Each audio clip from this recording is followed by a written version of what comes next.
Hey, what's poppin', you guys? Welcome back to the channel. It is the big bird on the block, Fried Chicken.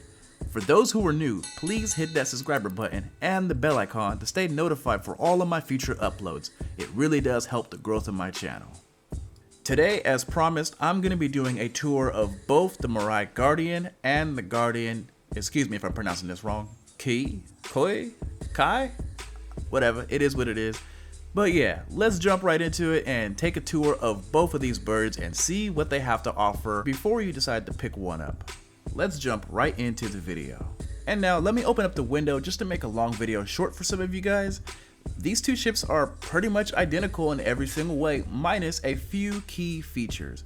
But let's first go over something that people may have missed when they first hopped out and took a look at this ship. The Mirai Guardian comes equipped on the front struts a weapons rack. It's really easy to miss and really easy not to see. So you can put two size 3 weapons on here and some pistols or med guns or whatever you want to have right there front and center.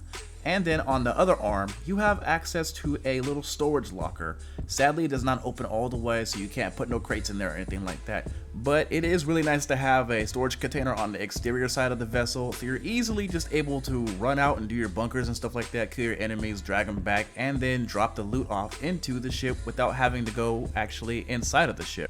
Both the Guardian and the Guardian Key both come equipped with these features, and I can really appreciate the developers for making ease of access for us. Now let's talk about something else you guys may not have noticed on the Key as well, and that is when you decide to turn on your quantum drive or your quantum induction system. The exterior lights actually change up a little bit, which is a really cool visual cue. Now let's talk about a bunch of the moving components of this ship. There's a lot of things on this vessel that moves. When you retract your landing gear, the arms, they kind of like snip in and out. To me, these ships look like clothespins. Like seriously, like they look like clothespins. When they open up, they close a little bit. If you ever seen an old school wooden clothespin. And if you are familiar with any of the Furies, then you're gonna know how these engines work. In my opinion, they are a bit exposed out there in the rear end. I feel like they can get shot down real quick and easily, but they do function really cool. They look cool when you boost with them. They look cool. The ship sounds awesome as well, and I believe that is what really gives Mirai its complete uniqueness, is these engines. Now moving on to firepower, both of these ships pack size 5 cannons. You can swap them out for anything else. I highly recommend size 5 attritions, but there is a difference when it comes to ordnance. The base Guardian comes equipped with 16 size 2 missiles, so it has a lot of firepower, but it's not hitting that hard. Versus the Key, which is definitely going to hit harder with its 8 size 3 missiles, but you will be stuck in the water once you run out. Or you can easily interchange the components and throw the 16 missiles onto the Key with slimming down the size of the missiles.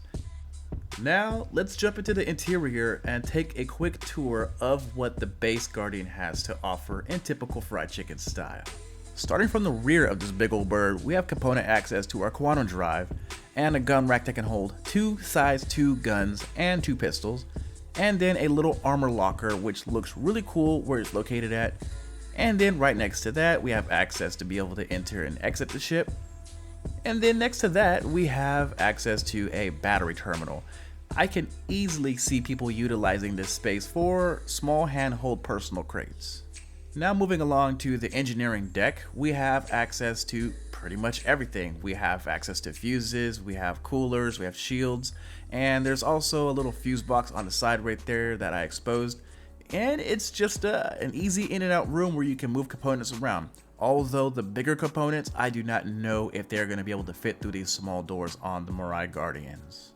Now moving into the habitational deck, I have to say something. The one thing so far that I discovered I don't like about these ships is the interior lights. All this red. It is a little hard on the eyes to look at, and I mean, it's just not that appealing to me personally, but it is what it is. Maybe you guys will like the design, but it's just not me when it comes to the color of the lights. If they could make it like more of a softer white or blue, warmish a little bit, then it'll be cool. And I do apologize for kind of just glazing over the whole entire habitational area, but it is very basic and bare bones, just enough to be able to live in and be happy in, without too much arguments going on between you and whoever else wants to stay in the back of the ship with you.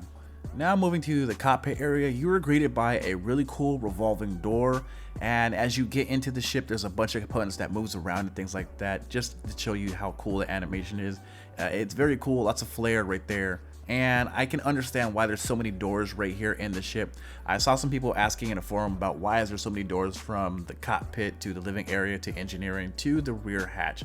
Well, let's say you get shot and the glass breaks, whatever, there's now a leak, oxygen is losing itself out the ship. Same thing with the rear, let's say you get shot in the butt and then the rear hatch opens up, so now you have no oxygen in the ship. So it's good to have those airlocks within the bird to be able to make sure you have some atmosphere available for you to have in case anyone in the ship is not wearing a suit.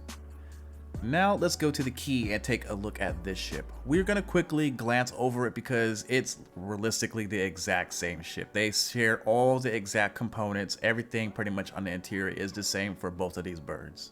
Now this is something I really got to give you guys a warning about the Guardians. When you're leaving the cockpit seat, make sure you move as soon as you leave the seat, because if you don't, you can get stuck in between the door that opens up and the actual chair, and when that happens there's almost no way out. If you're lucky, you can clip through it with enough force, but you must be wary about that because it can happen to you. Happened to me twice, had to go back to the menu, so that is my warning to you guys.